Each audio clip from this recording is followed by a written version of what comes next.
Beberapa kali menyewa wanita di aplikasi cocok dan merasa puas, namun terakhir kalinya dirinya kecewa karena wanita yang disewanya berbeda wajah asli dengan di aplikasi, jadi cekcok berujung permasalahan ini. Kejadian kisah nyata yang aku ceritakan kali ini terjadi di kota Semarang, tepatnya terjadi di bulan November 2024. Seorang lelaki bernama Eko Prasetyo berusia 22 tahun kabur dari rumahnya di Kaliwungu, Jawa Tengah, Semarang. Sudah punya istri dan 2 anak, namun rumah tangganya sedang tak baik-baik saja. Dirinya tengah cekcok dengan sang istri. Lebih memilih meninggalkan rumah, kabur sejenak, dan dirinya pun memilih hotel untuk singgah. Mengaku dirinya ingin bersenang-senang terkait permasalahan dengan sang istri, tak mau memikirkannya. Eko sendiri berprofesi sebagai pedagang, berjualan setiap hari, berkeliling dengan penghasilan yang cukup. Bahkan kadang-kadang Eko pun mendapatkan 10 juta per bulan dan punya tabungan. Karena sedang bermasalah dengan sang istri, Eko pun lebih memilih tinggal di Hotel Johar Semarang. Eko pun berencana menghabiskan hasil kerja keras uangnya di luar. Saat di hotel, Eko pun melihat sosial media di aplikasi, mencari wanita penjajah untuk memenuhi hasratnya. Tepatnya di tanggal 6 November 2024, Eko pun menyewa wanita di sosial media dan akhirnya Eko pun bahagia hingga akhirnya ketagihan. Masih di hari yang sama namun malam harinya, Eko pun langsung memesan seorang wanita yang tak lama. Wanita tersebut pun datang ke hotel membuat Eko terlena. Merasa kalau dirinya puas di hotel daripada di rumah, Eko memperpanjang sewa hotel dan tetap ingin senang-senang tanpa sang istri. Di hari ketiga, Eko pesan lagi seorang wanita. Kali ini Eko pun merasa cocok dengan seorang wanita yang dilihatnya bernama Lisa. Terlihat wanita tersebut tinggi, cantik, langsing seperti wanita-wanita sebelumnya. Mengobrol dengan Lisa, akhirnya Eko pun mendapatkan kesepakatan 500.000 setelah di awal 700.000 namun ditawar Eko. Hingga akhirnya di jam 3.30 pintu hotel Eko pun diketuk.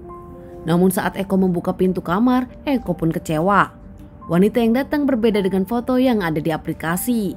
Saat Lisa wanita itu masuk ke kamar, Eko pun komplain dan mengatakan kalau wanita tersebut tak cantik, tak selangsung di foto.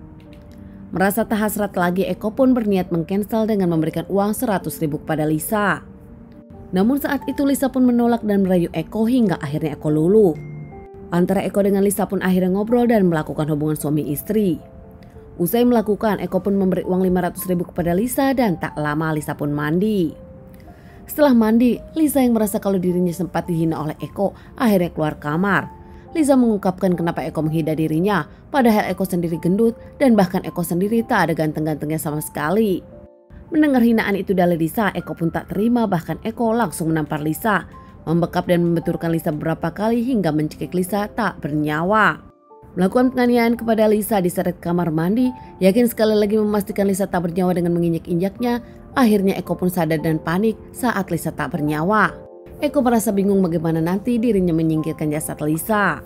Sempat melamun hingga mendapatkan ide menyembunyikan Lisa di bawah kasur saja. Usai menyembunyikan Lisa di bawah kasur dan merapikannya lagi, tak lama Eko pun meninggalkan hotel setelah sebelumnya mengambil uang dan handphone Lisa. Eko pun langsung meninggalkan Semarang saat itu.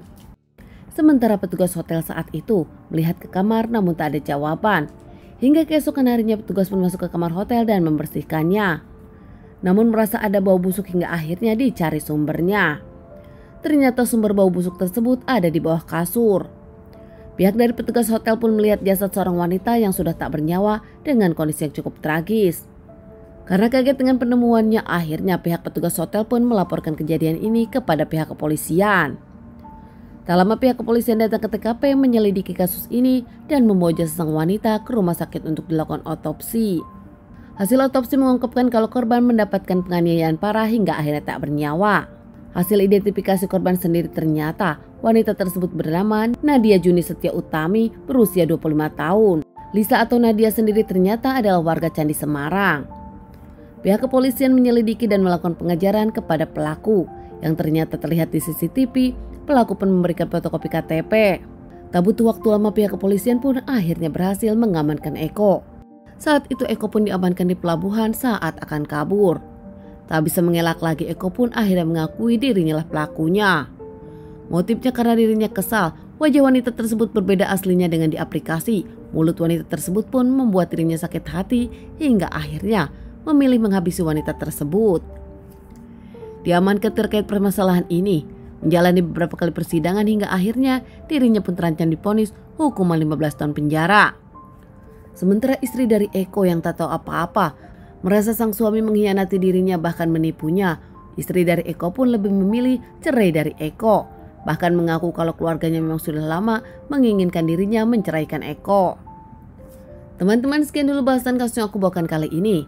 Semoga ini bisa dijadikan pelajaran untuk kita dan ditunggu bahasan kasus-kasus selanjutnya.